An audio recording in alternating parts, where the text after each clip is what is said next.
महाभारत, भारत का गौरवशाली इतिहास। द्रोण पर्व, द्रोणाभिषेक पर्व। अध्याय 1 से 2। भीष्म जी के धराशायी होने से कौरवों का शोक तथा उनके द्वारा कर्ण का स्मरण। अंतर्यामी नारायण स्वरूप भगवान श्री कृष्ण, उनके नित्य सखा नरस्वरूप नरश्रेष्ठ अर्जुन, उनकी लीला प्रकट करने वाली भगवती सरस्वती और उन लीलाओं का संकलन करने वाले महर्षि वेदव्यास को नमस्कार करके जय महाभारत का पाठ करना चाहिए। जन्मेजय ने पूछा, ब्राह्मण, अनुपम सत्व, ओज, बल और पराक्रम से संपन्न देवव्रत भीष्म को पांचाल राज शिखंडी के हाथ से मारा गया सुनकर राजा धृतराष्ट्र के नेत्र शोक से व्याकुल हो उठे होंगे। ब्रह्मर्षि, अपने ज्येष्ठ पिता के मारे जाने पर पराक्रमी धृतराष्ट्र ने कैसी चेष्टा की? भगवान, उनका पुत्र दुर्योधन भीष्म, द्रोण आदि महारथियों के द्वारा महात्नुर्धर पांडवों को पराजित करके स्वयं राज्य हथिया लेना चाहता था। भगवान तपोधन, संपूर्ण धनुर्धरों के ध्वजस्वरूप भीष्म जी के मारे जाने पर कुरुवंशी दुर्योधन ने जो प्रयत्न किया हो वह सब मुझे बताइए। वैशंपायन जी ने कहा, जन्मेजय, ज्येष्ठ पिता को मारा गया सुनकर कुरुवंशी राजा धृतराष्ट्र चिंता और शोक में डूब गए। उन्हें क्षण भर को भी शांति नहीं मिल रही थी। वे भूपाल निरंतर उस दुखदायिनी घटना का ही चिंतन करते रहे। उसी समय विशुद्ध अंतःकरण वाला गवलगण पुत्र संजय पुनः उनके पास आया। महाराज, रात के समय कुरुक्षेत्र के शिविर से हस्तिनापुर में आए हुए संजय से अंबिकानंदन धृतराष्ट्र ने वहां का समाचार पूछा। भीष्म की मृत्यु का वृत्तांत सुनकर उनका मन सर्वथा अप्रसन्न एवं उत्साह शून्य हो गया था। वे अपने पुत्रों की विजय चाहते हुए आतुर की भांति विलाप कर रहे थे। धृतराष्ट्र ने पूछा, तात संजय, भयंकर पराक्रमी महात्मा भीष्म के लिए अत्यंत शोक करके काल प्रेरित कौरवों ने आगे कौन सा कार्य किया? उन दुर्धर्ष वीर महात्मा भीष्म के मारे जाने पर तो समस्त कुरुवंशी शोक के समुद्र में डूब गए होंगे, फिर उन्होंने कौन सा कार्य किया? संजय, महात्मा पांडवों की वह विशाल एवं प्रचंड सेना तो तीनों लोकों के हृदय में तीव्र भय उत्पन्न कर सकती है। उस महान भय के अवसर पर दुर्योधन की सेना में कौन ऐसा वीर महारथी पुरुष था जिसका आश्रय पाकर सम्रांगण में वीर कौरव भयभीत नहीं हुए हैं? संजय, कुरुश्रेष्ठ देवव्रत के मारे जाने पर उस समय सब राजाओं ने कौन सा कार्य किया, यह मुझे बताओ।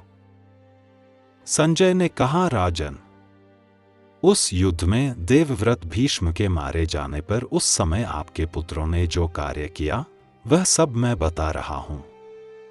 मेरे इस कथन को आप एकाग्रचित्त होकर सुनिए। राजन, जब सत्य पराक्रमी भीष्म मार दिए गए उस समय आपके पुत्र और पांडव अलग अलग चिंता करने लगे। पुरुष सिंह, वे क्षत्रिय धर्म का विचार करके अत्यंत विस्मित और प्रसन्न हुए। फिर अपने कठोरतापूर्ण धर्म की निंदा करते हुए उन्होंने महात्मा भीष्म को प्रणाम किया और उन अमित पराक्रमी भीष्म के लिए झुकी हुई गांठ वाले बाणों द्वारा तकिए और शैया की रचना की।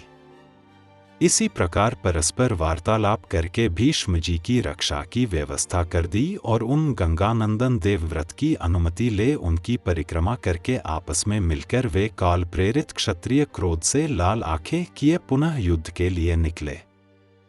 तदंतर बाजों की ध्वनि और नगाड़ों की गड़गड़ाहट के साथ आपकी तथा पांडवों की भी सेनाएं युद्ध के लिए निकली। राजेंद्र, जिस समय गंगानंदन भीष्म रथ से गिरे थे उस समय सूर्य पश्चिम दिशा में ढल चुके थे।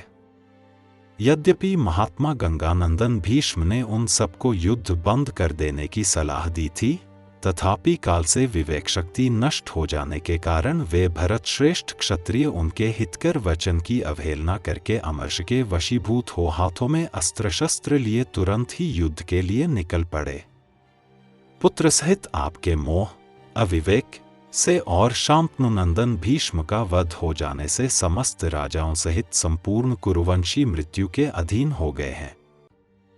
जैसे हिंसक जंतुओं से भरे हुए वन में बिना रक्षक की भेड़ और बकरियां भय से उद्विग्न रहती हैं, उसी प्रकार आपके पुत्र और सैनिक देवव्रत से रहित हो मन ही मन अत्यंत उद्विग्न हो उठे थे। भरत शिरोमणि भीष्म के धराशायी हो जाने पर कौरव सेना नक्षत्र रहित आकाश, वायुशून्य अंतरिक्ष, नष्ट हुई खेती वाली भूमि, असंस्कृत वाणी तथा राजा बलि के बांध लिए जाने पर नायक विहीन हुई असुरों की सेना के समान उद्विग्न, असमर्थ और श्रीहीन हो गई। गंगानंदन भरत श्रेष्ठ भीष्म के धराशायी होने पर भरत वंशियों की सेना विधवा सुंदरी के समान, जिसका पानी सूख गया हो, उस नदी के समान जिसे भेड़ियों ने वन में घेर रखा हो और जिसका साथी यूथप मार डाला गया हो, उस चितकबरी मृगी के समान तथा शर्भ ने जिसमें रहने वाले सिंह को मार डाला हो, उस विशाल कंदरा के समान भयभीत, विचलित और श्रीहीन जान पड़ती थी। वीर और बलवान पांडव अपने लक्ष्य को सफलतापूर्वक मार गिराने वाले थे। उनके द्वारा अत्यंत पीड़ित होकर आपकी सेना महासागर में चारों ओर से वायु के थपेड़े खाकर हुई नौका समान बड़ी विपत्ति में फंस गई।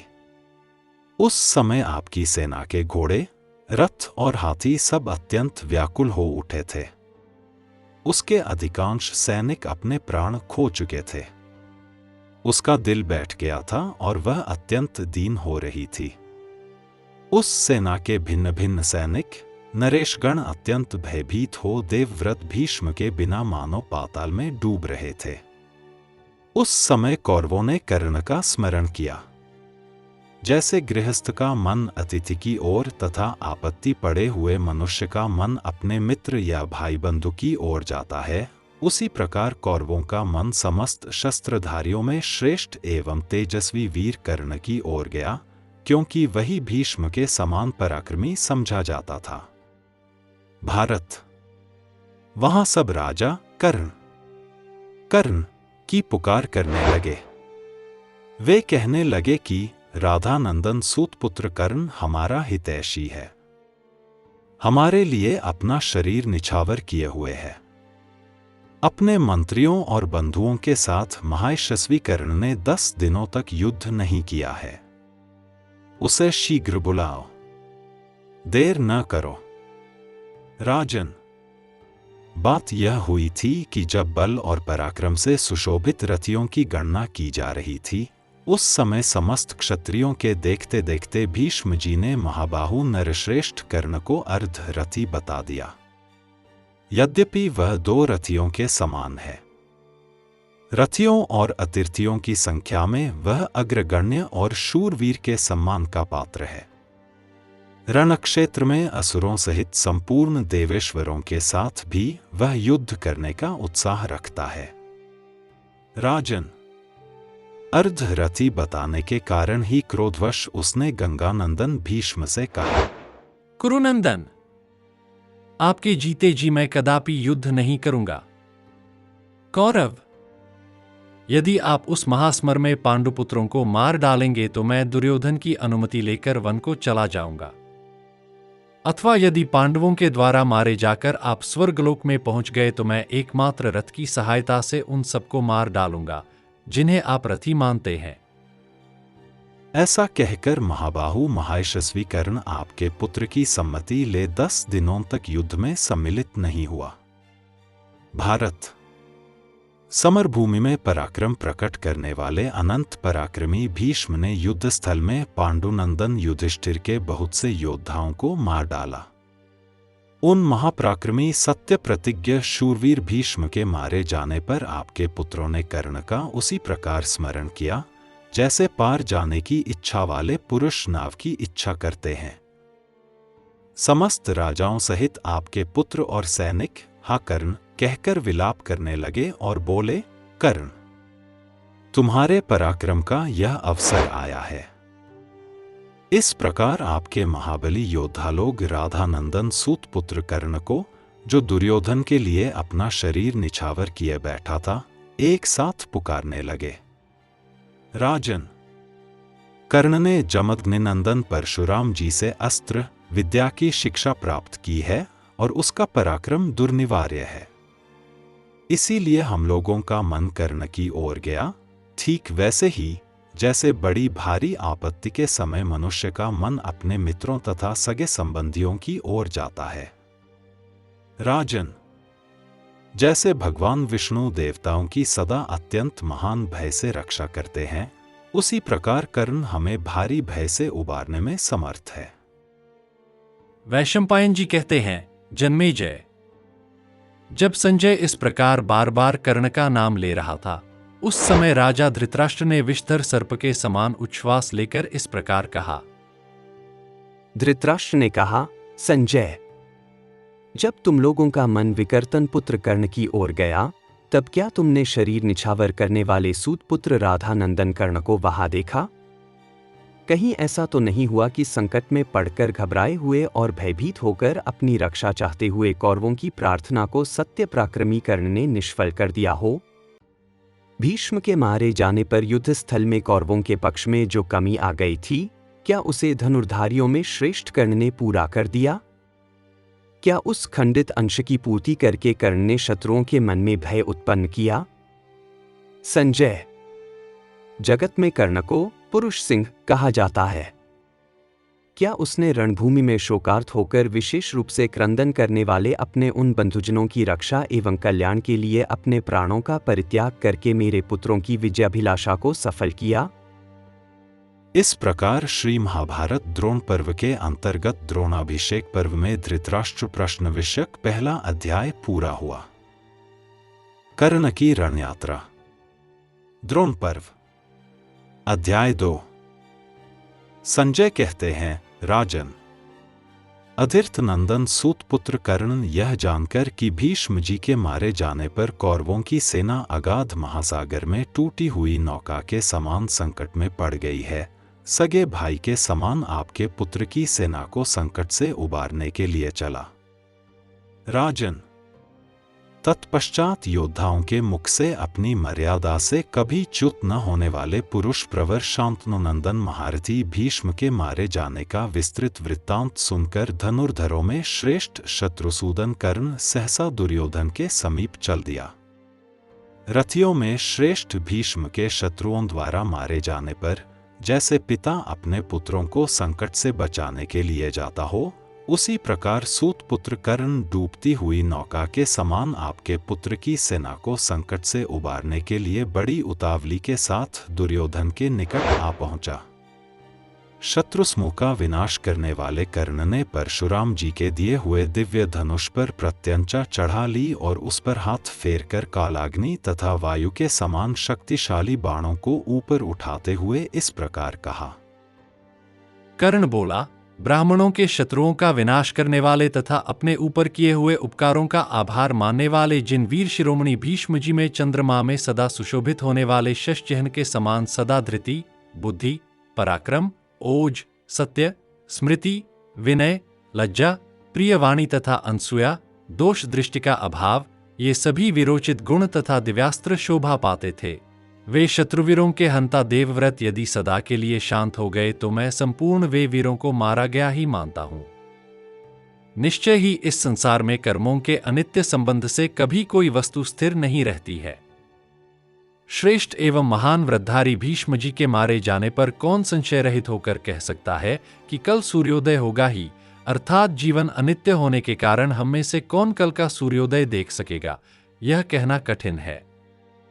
जब मृत्युंजयी भीष्म जी भी मारे गए, तब हमारे जीवन की क्या आशा है? भीष्म जी में वसु देवताओं के समान प्रभाव था। वसुओं के समान शक्तिशाली महाराज शांतनु से उनकी उत्पत्ति हुई थी। ये वसुधा के स्वामी भीष्म अब वसु देवताओं को ही प्राप्त हो गए हैं, अतः उनके अभाव में तुम सभी लोग अपने धन, पुत्र, वसुंधरा, कुरुवंश, कुरुदेश की प्रजा तथा इस कौरव सेना के लिए शोक करो। संजय कहते हैं, महान प्रभावशाली वर देने में समर्थ लोकेश्वर शासक तथा अमित तेजस्वी भीष्म के मारे जाने पर भरतवंशियों की पराजय होने से कर्ण मन ही मन बहुत दुखी हो नेत्रों से आंसू बहाता हुआ लंबी सांस खींचने लगा। राजन, राधानंदन कर्ण की यह बात सुनकर आपके पुत्र और सैनिक एक दूसरे की ओर देखकर शोकवश बारंबार फूट फूट कर रोने तथा नेत्रों से आंसू बहाने लगे। पांडव सेना के राजा लोगों द्वारा जब कौरव सेना का ध्वंस होने लगा और बड़ा भारी संग्राम आरंभ हो गया, तब संपूर्ण महारथियों में श्रेष्ठ कर्ण समस्त श्रेष्ठ रथियों का हर्ष और उत्साह बढ़ाता हुआ इस प्रकार बोला। सदा मृत्यु की ओर दौड़ लगाने वाले इस अनित्य संसार में आज मुझे बहुत चिंतन करने पर भी कोई वस्तु स्थिर नहीं दिखाई देती, अन्यथा युद्ध में आप जैसे शूरवीरों के रहते हुए पर्वत के समान प्रकाशित होने वाले कुरुश्रेष्ठ भीष्म कैसे मार गिराए गए। महारथी शांतनुनंदन भीष्म का रण में गिराया जाना सूर्य के आकाश से गिरकर पृथ्वी पर आ पड़ने के समान है। यह हो जाने पर समस्त भूपाल अर्जुन का वेग सहन करने में असमर्थ हैं, जैसे पर्वतों को भी ढोने वाले वायु का वेग साधारण वृक्ष नहीं सह सकते हैं। आज यह कौरवदल अपने प्रधान सेनापति के मारे जाने से अनाथ एवं अत्यंत पीड़ित हो रहा है। शत्रुओं ने इसके उत्साह को नष्ट कर दिया है। इस समय संग्राम भूमि में मुझे इस कौरव सेना की उसी प्रकार रक्षा करनी है जैसे महात्मा भीष्म किया करते थे। मैंने यह भार अपने ऊपर ले लिया। जब मैं यह देखता हूं कि सारा जगत अनित्य है तथा युद्ध कुशल भीष्म भी युद्ध में मारे गए हैं, तब ऐसे अवसर पर मैं भय किस लिए करूं? मैं उन कुरुप्रवर पांडवों को अपने सीधे जाने वाले बाणों द्वारा यमलोक में पहुंचाकर रणभूमि में विचरूंगा और संसार में उत्तम यश का विस्तार करके रहूंगा, अथवा शत्रुओं के हाथ से मारा जाकर युद्ध भूमि में सदा के लिए सो जाऊंगा। युधिष्ठिर धैर्य, बुद्धि, सत्य और सत्व गुण से संपन्न है। भीमसेन का पराक्रम सैकड़ों हाथियों के समान है तथा अर्जुन भी देवराज इंद्र के पुत्र एवं तरुण है। अतः पांडवों की सेना को संपूर्ण देवता भी सुगमतापूर्वक नहीं जीत सकते। जहां रणभूमि में यमराज के समान नकुल और सहदेव विद्यमान हैं, जहां सात्यकी तथा देवकी नंदन भगवान श्री कृष्ण हैं, उस सेना में कोई कायर मनुष्य प्रवेश कर जाए तो वह मौत मुख से जीवित नहीं निकल सकता। मनस्वी पुरुष बढ़े हुए तप का तप से और प्रचंड बल का बल से ही निवारण करते हैं। यह सोचकर मेरा मन भी शत्रुओं को रोकने के लिए दृढ़ निश्चय किए हुए है तथा अपनी रक्षा के लिए भी पर्वत की भांति अविचल भाव से स्थित है। फिर कर्ण अपने सारथी से कहने लगा, सूत, इस प्रकार मैं युद्ध में जाकर इन शत्रुओं के बढ़ते हुए प्रभाव को नष्ट करते हुए आज इन्हें जीत लूंगा। मेरे मित्रों के साथ कोई द्रोह करे, यह मुझे सह्य नहीं। जो सेना के भाग जाने पर भी साथ देता है, वही मित्र है।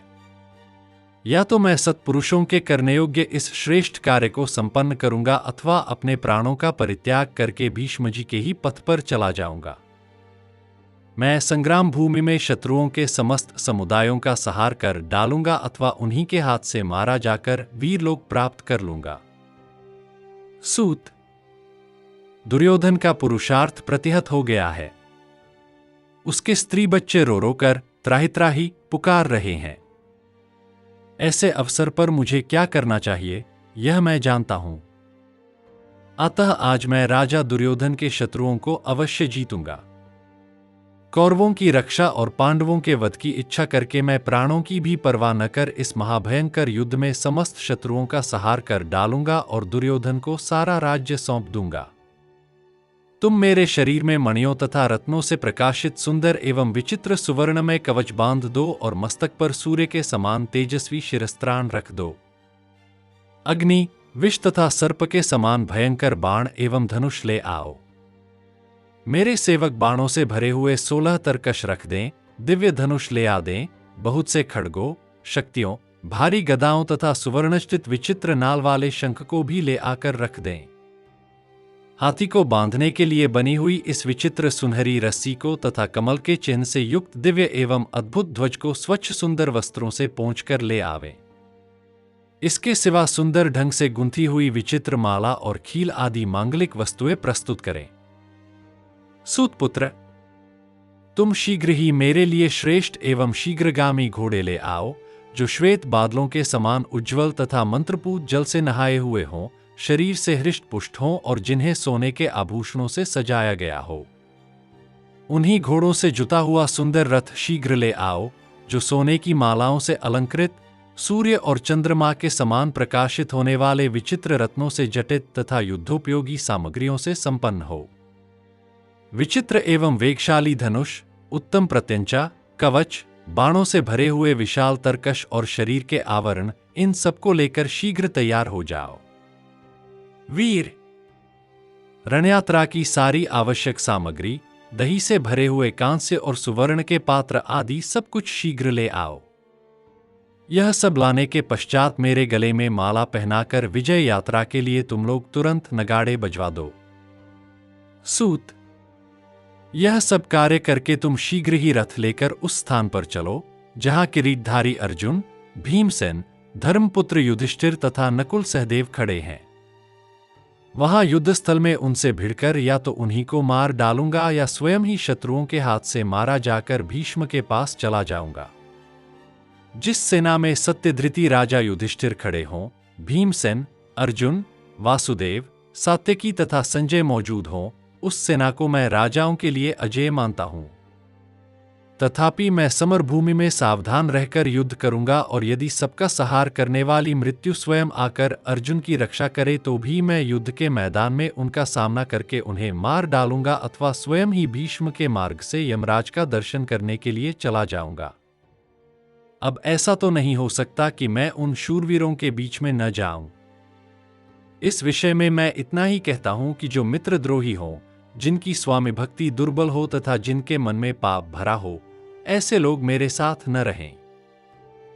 संजय कहते हैं, राजन, ऐसा कहकर कर्ण वायु के समान वेगशाली उत्तम घोड़ों से जुते हुए, कुबर और पताका से युक्त, सुवर्ण भूषित, सुंदर, समृद्धिशाली, सुदृढ़ तथा श्रेष्ठ रथ पर आरूढ़ हो युद्ध में विजय पाने के लिए चल दिया। उस समय देवगणों से इंद्र की भांति समस्त कौरवों से पूजित हो रथियों में श्रेष्ठ, भयंकर धनुर्धर, महामंस्वी कर्ण युद्ध के उस मैदान में गया जहां भरत शिरोमणि भीष्म का देहावसान हुआ था। अग्नि के समान तेजस्वी अपने सुंदर रथ पर बैठा हुआ अग्निसदृश कांतिमान, सुंदर एवं धनुर्धर महारथी अधिरथ पुत्र कर्ण विमान में विराजमान देवराज इंद्र के समान सुशोभित हुआ। इस प्रकार श्री महाभारत द्रोण पर्व के अंतर्गत द्रोणाभिषेक पर्व में कर्ण की रणयात्रा विषयक दूसरा अध्याय पूरा हुआ। महाभारत, भारत का गौरवशाली इतिहास। हम कथा सुनाते पांडव सकल महान की, यह महाभारत है पुण्य कथा श्री भगवान की। जम्बूदीपे भरतखंडे आर्यावर्ते भारतवर्षे, एक नगरी है विख्यात हस्तिनापुर नाम की। यह जन्मभूमि है पांडव सकल महान की। यह महाभारत है पुण्य कथा श्री भगवान की।